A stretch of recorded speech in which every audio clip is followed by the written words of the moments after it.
حضرت امام حسن سے آ کے وظیفہ پوچھا، اس شخص نے کہا حضور اولاد کوئی نہیں تو وظیفہ بتایا، تو آپ نے فرمایا استغفار پڑھا کر، کیا کر؟ اس نے کہا ٹھیک ہے۔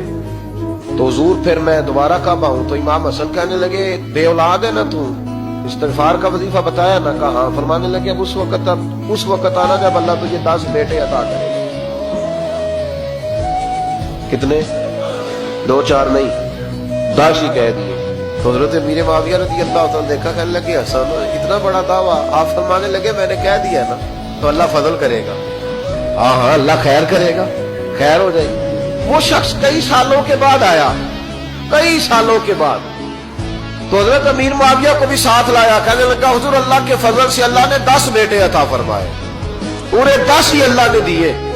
تو حضرت امیر معاویہ کہنے لگے جناب بات تو آپ کی سچی ہو گئی، پر مجھے بھی بتائیے وظیفہ کہاں سے لیا؟ فرمانے لگے قرآن پاک سے، سورہ نوح کی 10 11 12 آیت پڑھو۔ اللہ فرماتے تم استغفار پڑھو، میں تمہاری بیٹوں سے بھی مدد کروں گا، مالوں سے بھی مدد کروں گا۔ تو میں نے استغفار بتائی تھی، اور قرآن میرے اللہ کا ہے، رب کا وعدہ جھوٹا ہو سکتا؟ فرمایا 10 بیٹے ملنے تھے، میں نے کہہ جو دیا تھا۔ وہ میرے بھائیوں یاد رکھیں، استغفار اللہ کی رحمت نازل کرتا ہے۔